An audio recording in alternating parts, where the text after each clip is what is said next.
Ось такий Blackview Mega 3. Це планшет, і це мій відгук через 3 місяці використання цього планшету. Відгук буде невеликий і, чесно кажучи, там, знаєте, і відгукувати нічого. В принципі, все і так працює. Я його навіть склав у коробочку. Давайте покажу вам, що було у комплекті.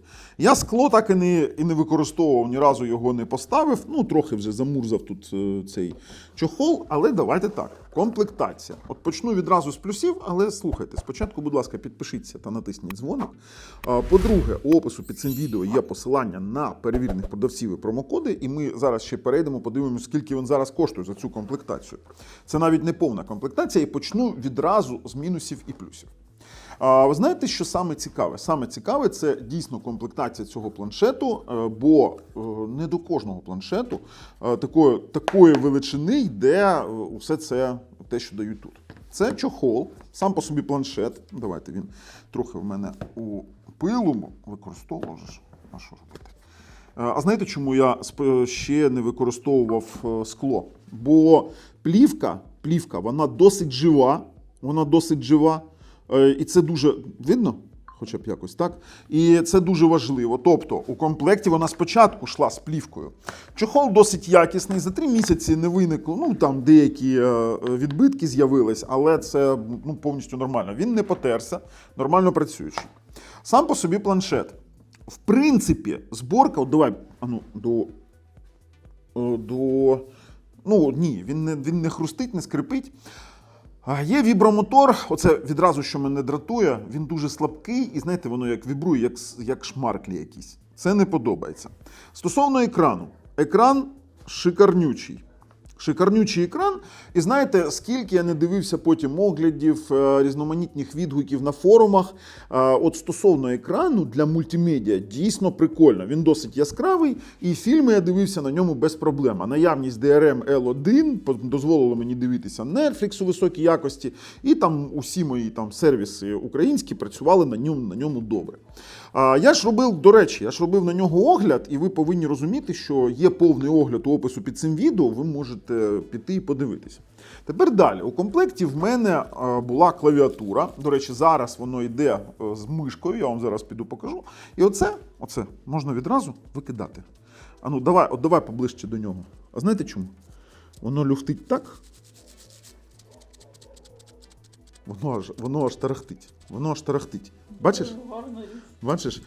І я її практично не використовував, бо потрібно чи клеїти наліпки, чи гравірувати. Вона без української чи російської розкладки ніякої немає. Хоча це звичайна Bluetooth-клавіатура, яку ще потрібно заряджати. Для мене класичний варіант, в мене є ще один планшет. Дай мені, будь ласка, мій Lenovo. В мене є ще один мій планшет, це Lenovo, відразу кажу. І тут є... Ці також дуже незручно зроблено. Ось, тут є, бачите, для клавіатури таке під'єднання. І клавіатура буде заряджатися у той час, коли ти там щось робиш. Цей планшет я використовую для Canva. Універсальна швидка зарядка. Боже, навіщо так? Vivo, Це дуже гучно було. До речі, я такий огляд також робив на Lenovo Xiaoxin Pad у огляді під цим відео, у опису під цим відео є посилання. Але тут нічого такого немає конекторів, і ти повинен заряджати цю клавіатуру окремо. І ця клавіатура, вона не така зручна, бо я у магазині бачив клавіатурки, які мають, наприклад, там якийсь тачпад додатковий, і вони конектяться, і досить велика батарея. Тут батарея не така велика, і працює вона не дуже довго, і сама по собі якість цієї клавіатури, вона сумнівна. Якщо ви її будете тягати з собою, вона просто помре. Тому це, мінус. Ой, слухай, як вона люфтить, капець. Ладно, тому не про те. Тепер далі. В мене варіація на тему... Тут мишка є. Тут є мишка. Чим ти користувався 3 місяці, кажеш? Я 3 місяці. Я не користувався тут не зарядним. Я користуюсь зарядним, знаєте яким? Я зараз вам покажу. Я користувався ось цим зарядним, це зарядний югус, і просто тут 2 Type-C в мене. І я під'єднував відразу і клавіатуру, і мишку, і планшет, якщо мені потрібно було. Але оця інструкція, вона як лежала, так і лежить. І зараз ми ще перейдемо, я вже записав, я думав, що тут мишки немає. Тут є мишка. Тут є мишка. Ну, я думаю, що небагато втратив. І вона ще й така з АБС пластик. О, яка вона дешева, слухайте. Ну ні. Ні. Це такий собі варіант, в принципі. А, на батарейках. Ой. Оу! Вона воняє. Смердить, понюхай. Лисичка, ти повинна це понюхати. Що? Я вже звідти. Вона не відчуваю. нюхала, я вам відразу кажу. Вона зморщилася, воно навіть сюди. Давайте так, мишки не було. Я не вважаю це мишкою, те, що воняє, так смердить дуже. Тепер далі. Давайте те, що з комплекту. Навушники, звичайне лайно. Я його навіть не розпаковував і скажу вам так, Type-C навушники – це добре. Але, ну, йоли-пали, у вас же ж планшет, в принципі, великий. Де 3,5 роз'єм? Де 3,5 роз'єм? Ну, це такий собі момент, знаєте. Потім, ну, є скрепка, бо тут є 4G, є дріт з зарядки, який я, чесно кажучи, такі не використовую. Я використовую чи Ugreen, чи L2C Turbo, UTC 2. І ось така тапалка навіть. Вона універсальна, і це звичайний ємна тапалка універсальна, яка коштує там 20 центів. Нічого цікавого у цьому немає. Тому за комплект, в принципі, плюс. Єдине, що тут швидка зарядка на 33 Вт. Вона звичайна, сама звичайна, але один Type-C, і це мені не сподобалось, тому я її, в принципі, її не доставав. Ось вона 30, ну вона 45 Вт, але сам по собі заряд, вони обіцяють 33 те, що він може взяти. Таке собі. Але є деякі ще нюанси. Давайте зараз перейдемо, подивимось ще, скільки він коштує на даний час, а потім я вам вже дорозповім усі інші моменти, які в мене траплялись, і чи рекомендую його після 3 місяців до покупки, чи ні. Тож, переходимо.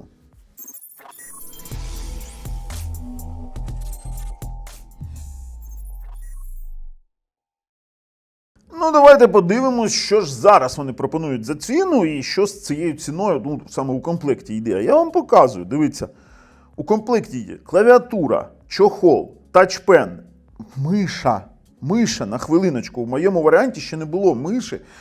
Є 2 варіанти, блакитний такий і чорний. Ну, він не чорний, він сиренький. І це коштує 209 баксів, але можна ще додати навушники, за 213 буде загальна ціна. І з промокодом це буде ще дешевше. Промокод у опису під цим відео, як і посилання на перевіреного продавця. Але давайте трохи про деякі нюанси. Нагадаю вам, що тут в нас процесор Mediatek Helio G100. Було б краще, якщо б була б G100 Ultra, то там був би не малі G57, а малі G72.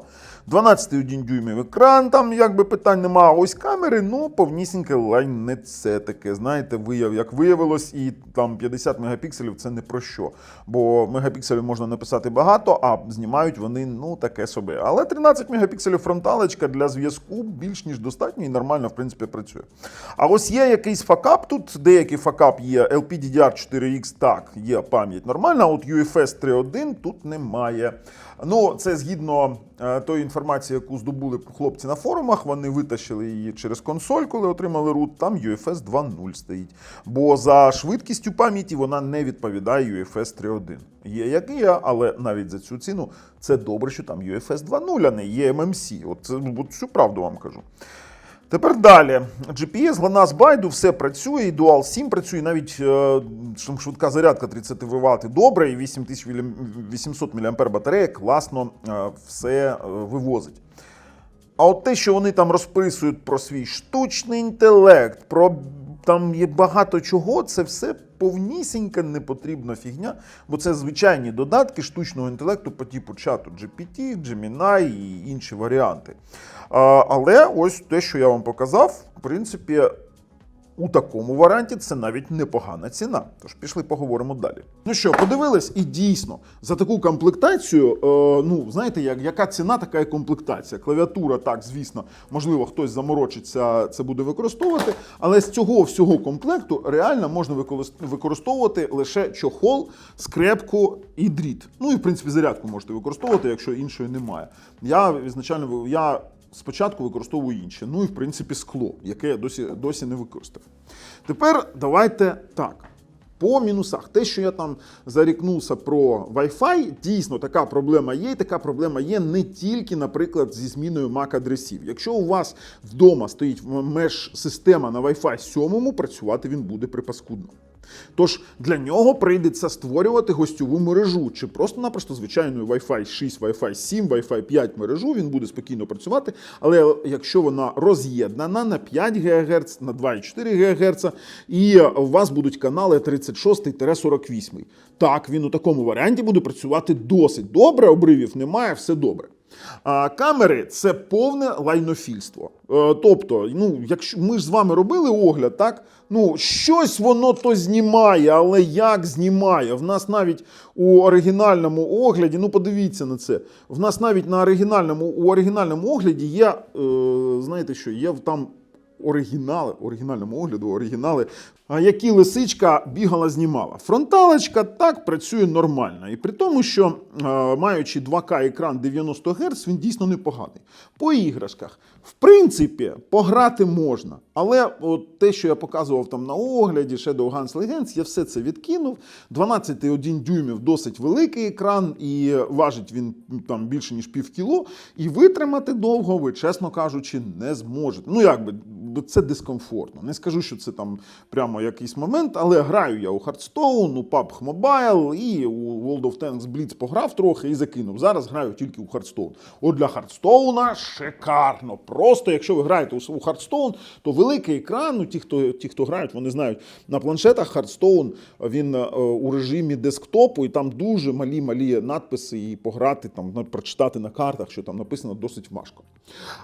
Дуже жалкую, що стоїть не G100 Ultra процесор, бо, наприклад, попрацювати у тій самій Canva, вона тут, в принципі, працює через компоновку процесору, бачите, Canva, в принципі, працює, але, от бачите, воно провантажилось, але коли ти починаєш щось редагувати, ти натапав, давай. От, я її взяв, взяли. І починаємо його рухати, начебто нормально. Але тільки ти починаєш, все, зависати почало. Бачиш, воно прям фризує. І ти нормально навіть у Canva там щось поредагувати нормально не можеш. Хоча, в принципі, на цьому можна працювати. А був би 100 Ultra, і тут вже інша річ. Інша річ, це дійсно працює нормально. Я, до речі, твою картинку спохабив. Так. Стосовно офісу. Для офісу більш-менш нормально, але при умові того, що ви купите нормальну клавіатуру. Бо ця клавіатура, чесно кажучи, така собі фігня. Хоча працювати також можна чи усліпу працювати, чи, наприклад, на цю клавіатуру нанести там якусь розкладку українську, і буде все нормально.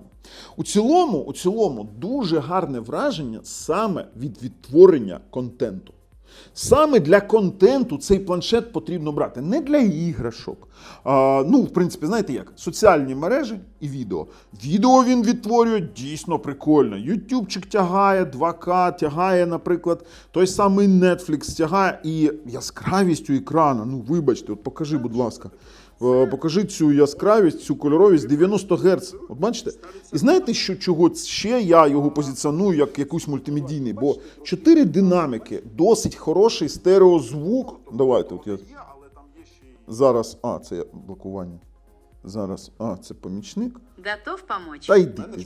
Який дозволяє нам спрятати. І це нормальний звук, нормальна кольоровість, трохи завалює у червоне, не у червоне, а у теплий діапазон. Але у налаштуваннях екрану можна виставити, наприклад, там кольоровість, наприклад. Налаштування, кольорова температура і оптимізація. Тобто ви можете це відрегулювати під ваші нужди, скажімо так, під ваші потреби. А от те, що найожили з UFS 3.1, це факт. Це факт, і ми це визнаємо. Хоча давайте так, за 200 баксів розраховувати, що там буде реальний 3.1 UFS, це смішно. Те, що там LPDDR4, я вірю, бо по тестах воно показує нормальну швидкість, а по UFS не показує. Показує, навіть хлопці розкопали і показали, що там UFS 2.0, і я з цим згоден, бо по швидкості але тільки на тестах. Бо у реальному житті ви ніколи не зрозумієте різницю між 2.0 і 3.1, якщо це не мега-ігровий планшет там на якомусь Snapdragon 8 Elite, і у вас там провантажується карта, якась мапа на 2 секунди довше. Коротше, скажу вам так. У цілком я повністю задоволений. Все працює. Немає компасу, відразу скажу, є гіроскоп, немає компасу, але ну для чого вам компас? Ви AR-додатки не використовуєте на такому планшету, тобто це доповнена реальність. GPS байду працює дуже класно, що є 4G-модуль, але без агрегування. Но до 50 Мбіт ви спокійно можете працювати і буде все добре. Тобто ніяких там обривів Wi-Fi, обривів 4G при умові того, що ви не використовуєте роутери, які уходять у захист через зміну MAC-адреси. Це поодинокі випадки були. І для них можна зробити завжди, прописати, наприклад, примусово тут IP-адресу, створити для нього гостьову мережу, і все буде працювати. І це були поодинокі випадки на якихось екзотичних роутерах. У цілому, планшетом я задоволений. Задоволений лише для контенту, для роботи з соціальними мережами, для веб-браузингу. Для веб-браузингу він просто ідеальний, бо 12,1 дюйма екрани, 90 Гц і ця яскравість, в принципі, робить його практично ідеальним.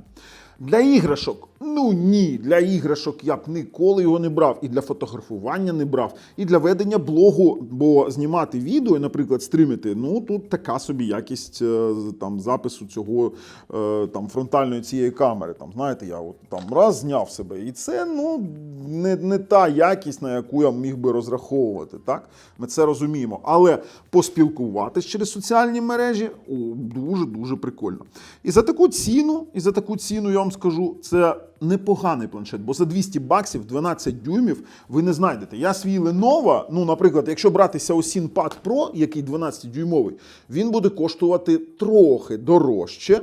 Скільки він там, теж 240-250, теж 12-дюймовий, але там і комплектація менша, але там цікавіше за начинкою. Блін, тут такий собі момент.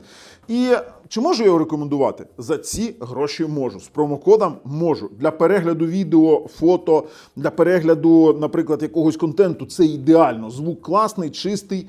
А ось для іграшок точно ні.